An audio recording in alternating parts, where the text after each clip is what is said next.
The Prime Minister has announced the most drastic limits to our lives that the UK has ever seen in living memory. You must stay at home. The amount effectively to what has been described as a lockdown. I can't save every job and I can't protect every single business. Protect our NHS and save lives. Time magazine has dubbed 2020 the worst year ever. And it's easy to see why. With 164,000 plus cases of COVID in Scotland and various national lockdowns, businesses have been suffering across the board. Even with millions of pounds of support coming in from the government, many smaller artists, musicians and venues have been left out in the cold. I can't go tour it, I can't go play my local venues, I can't go speak to radio people. With live performances unlikely to return for several months, we spoke to artists and musicians about how the pandemic has affected their work. After 4 days I had an album. How they feel about the future. People make, that's what we do. And what politicians can do to help the industry survive. Have to control the virus first.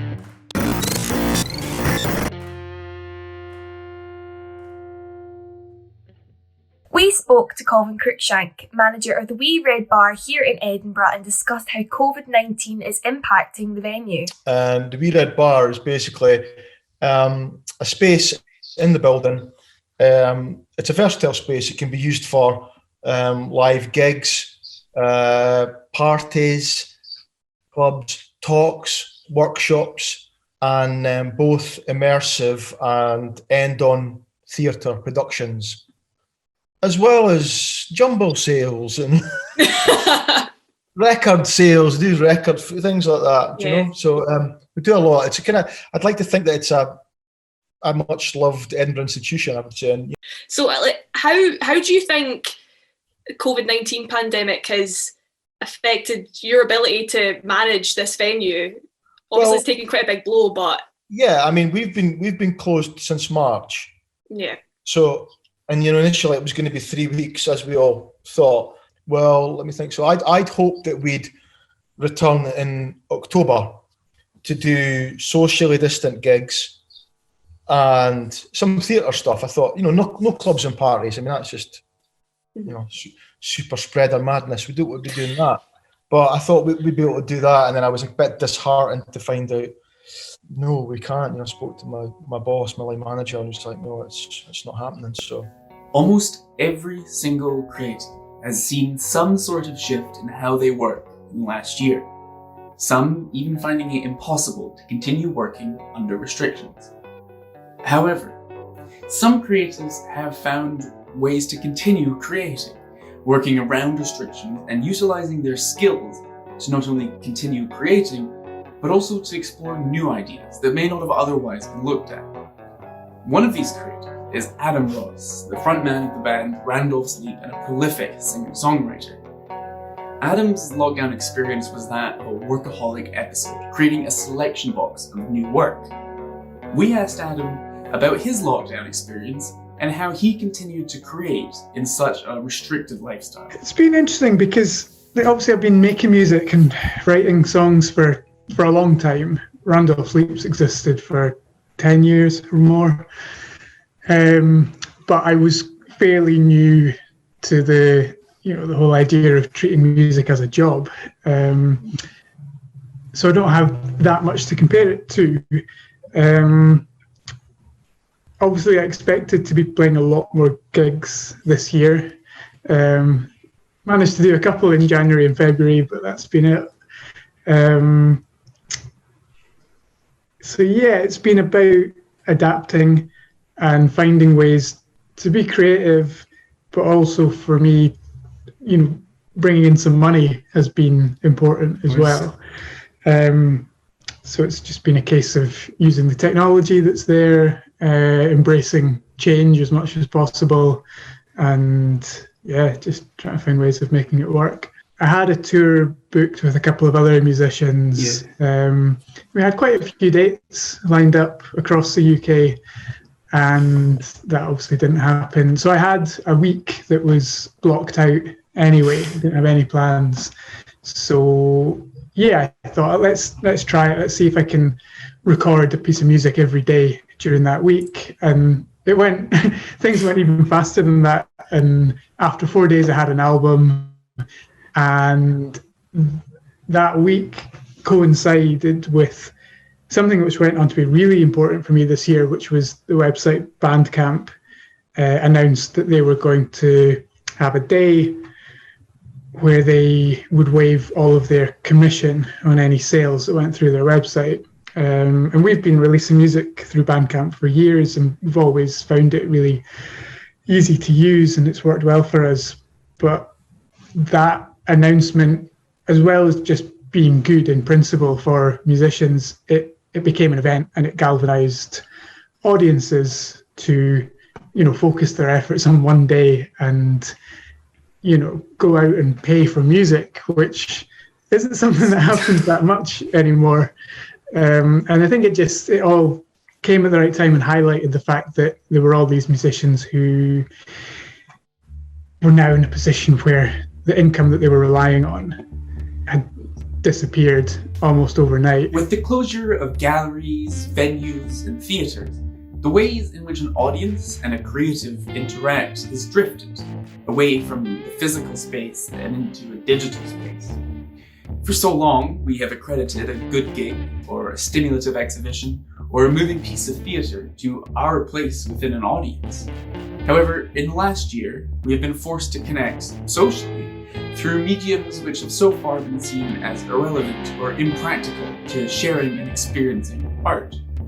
So what is it like to have to shift your work to a different medium? Is it effective? Possibly convenient? Have we discovered a new way of sharing and experiencing creative work? Or do we need shared space, shared physical space, for art to be effective? Given enough time, which some have had this year, how has this shift affected how we work, and also the value that we give that work when we share it or experience it? Yeah, this year's been amazing in terms of time. I think I've released between 50 and 60 songs this year, which definitely wouldn't have happened without a global pandemic. A lot of time at home without work has meant that you try to be creative, but it's not, your head's maybe not in a particularly great space to be creative. So this year I think I've done the least amount of music I've ever done in my life. As a musician, as an artist, I released one track digitally this year. It seemed like a bit of a waste of time putting out more music into some digital void when I can't go tour it, I can't go play my local venues, I can't go speak to radio people.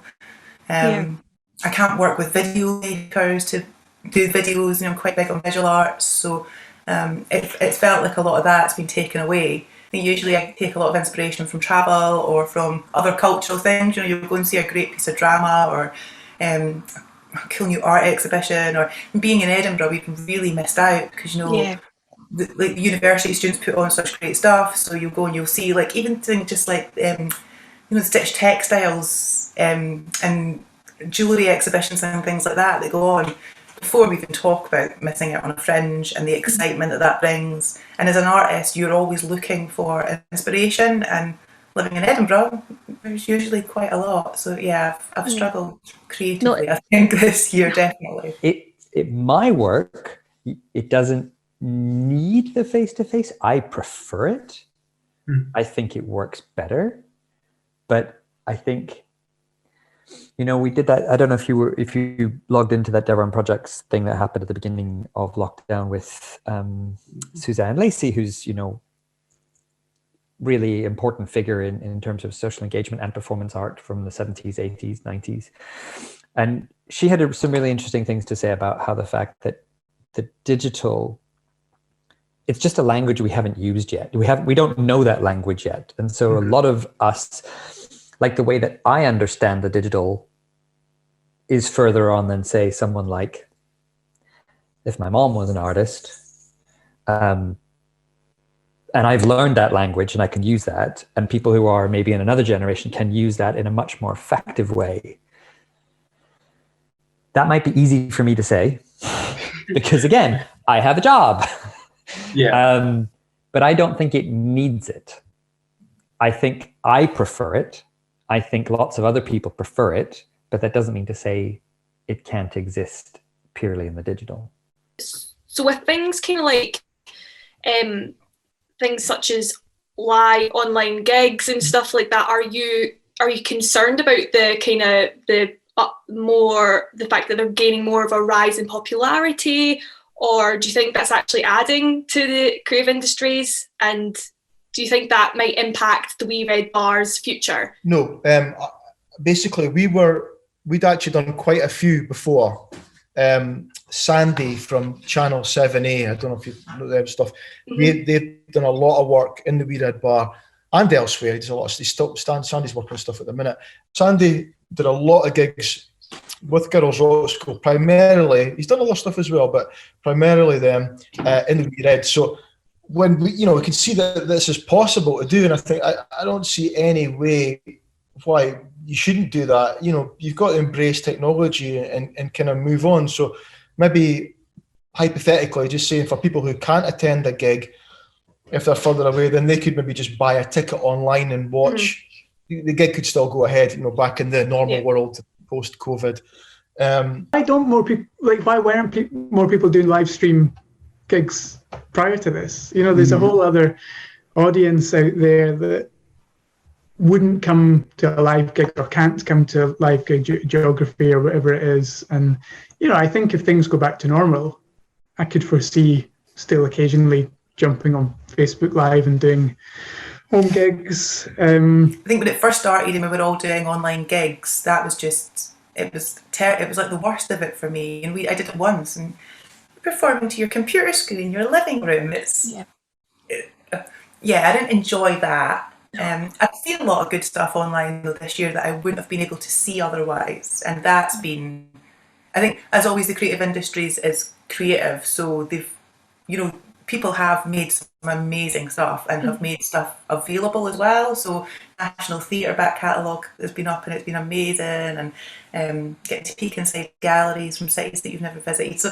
things like that's been good, but it's difficult when you can't go out and consume. Any disaster is an opportunity for reinvention and for reflection. And I think you can go, well, not only have we had this situation, but there's a bigger awareness of climate change, there's a bigger awareness of all these other things.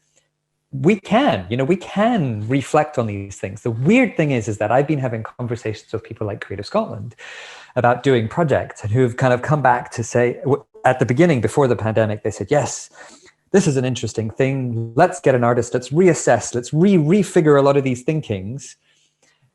In the middle of the pandemic, in the middle of the now, you'd think, well, actually, that's a perfect time to reconfigure these things because we're all shut down. We can totally do that.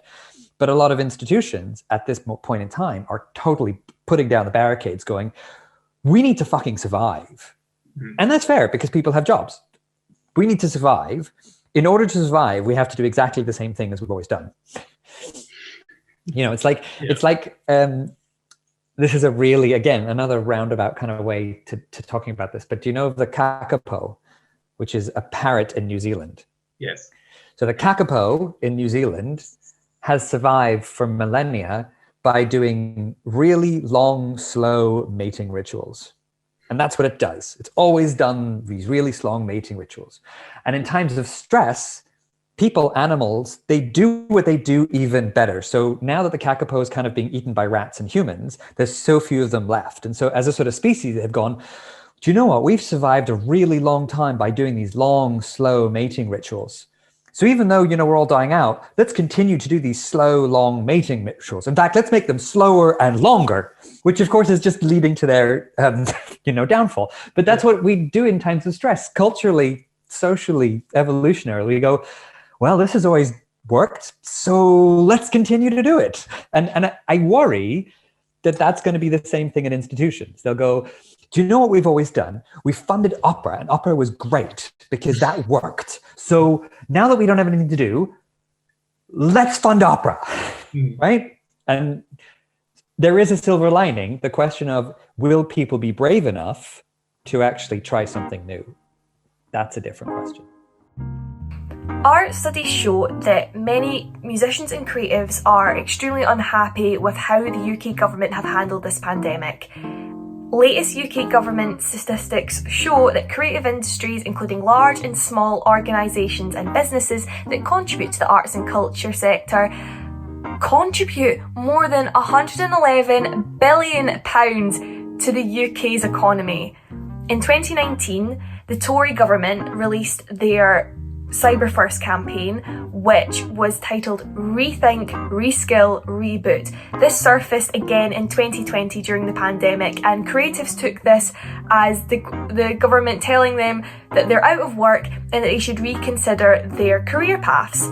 So why do the industry professionals feel so unseen and unsupported despite their obvious contribution to the country's finances?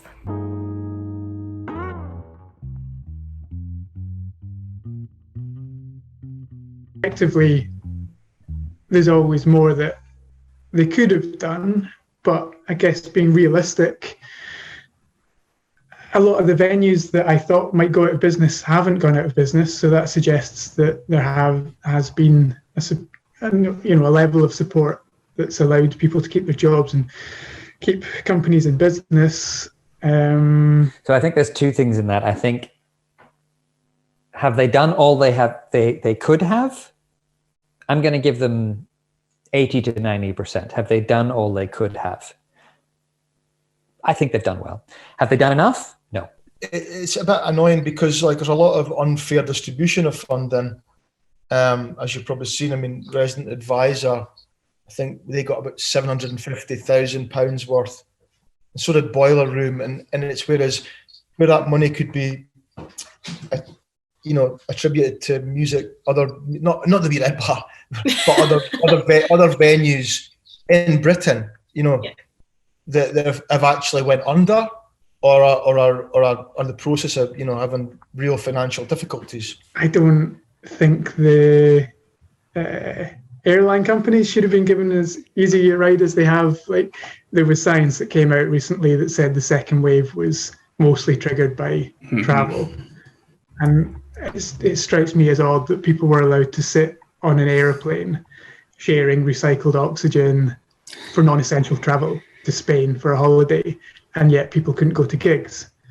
And I'm not saying that people should have been going to gigs, I'm saying that maybe people shouldn't have been sitting on aeroplanes. With many artists feeling inadequately supported, we spoke to Maurice Golden MSP, Shadow Cabinet Secretary for Economy, Fair Work and Culture, to get his perspective. Unfortunately for all of us, the public health has to be the number one priority, and that means we're all making sacrifices, including those live venues, theatres, but I'm also conscious as well that even with social distancing, some theatres and productions are not viable. I've been chatting to Eden Court and Aberdeen Performing Arts, who rely on quite big, West End style productions and high numbers coming through the door, and that's been a real shame. But also, one of my good friends from school, he's a freelance musician.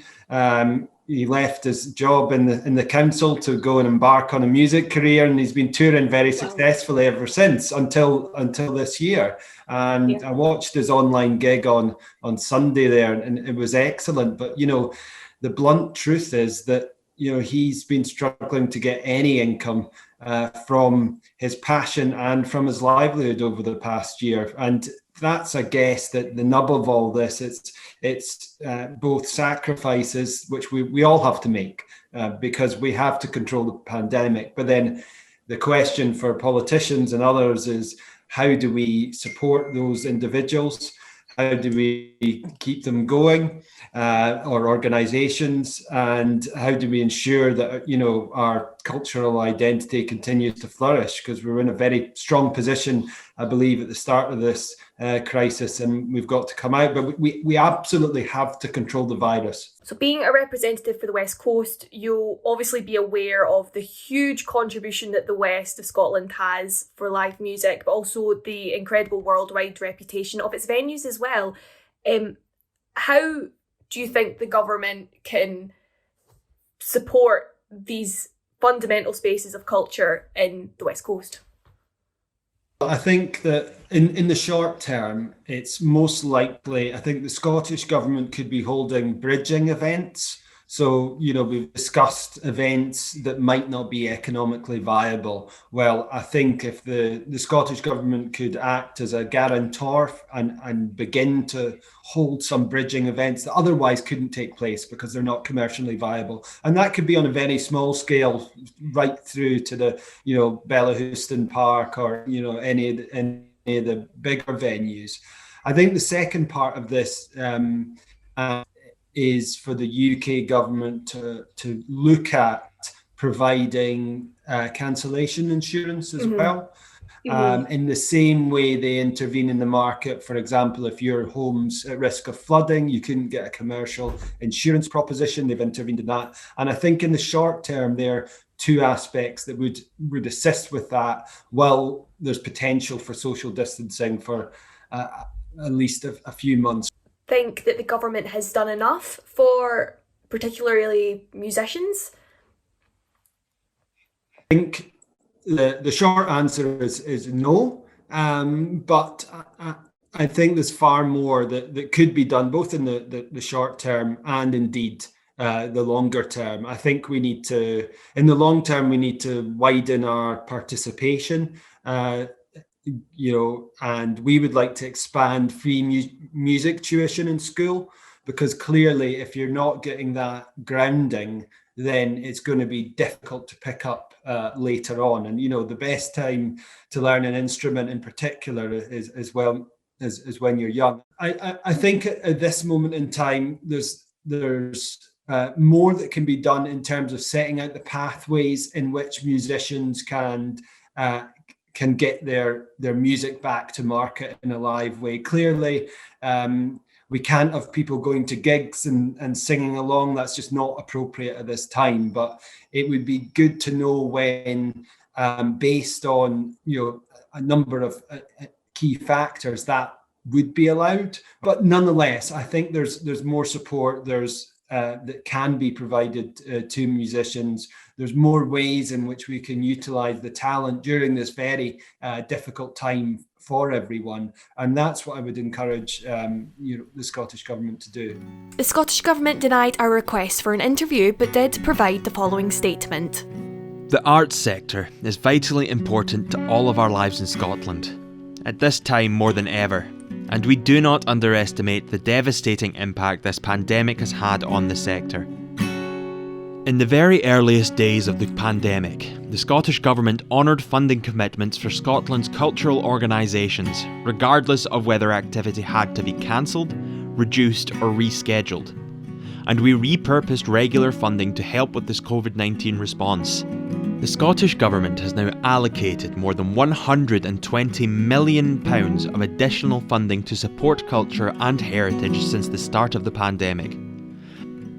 This includes support for creative freelancers, flagship venues, youth arts, grassroots music venues, as well as funding for arts projects and commissions, allowing people to participate and engage with art forms, while also providing welcome employment opportunities for practitioners across Scotland. The sector has also been able to access other forms of business support. Financial support and grants continue to be distributed to arts organisations and individuals within the sector through Creative Scotland.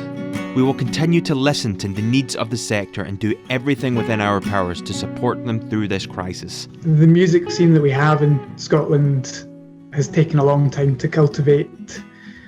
If businesses and venues and professionals end up going out of business, those skills and resources will take quite a long time to come back. It's an industry that is built on passion rather than profit. And although it is important to the economy and does bring in significant amounts of money, it also involves a lot of hard work and a lot of people working overtime without getting paid for it and all that sort of stuff. So I would say it's not something that can be kind of allowed to fail in the hope that it'll bounce back. Because I think compared to other industries, the arts will take a lot longer to get back to the level it was before COVID. So is there anything that like the general public can do? Maybe people that aren't even as musically inclined or creative. Is there anything that the public can do to even just show their support towards musicians and venues and festivals? I mean, it's always the same. Musicians can always go out and buy stuff from the artist, buy a CD or a stream, or buy some merch, buy a t-shirt. I got great band t-shirts for Christmas this year. It's a great gift to give to people, and that money really supports the artists. And if they've got a Patreon as well or something like that, if it's a crowdfunding thing, go support that. And tell your friends, tell somebody else about this band that you love or this venue that you can't wait to get back to.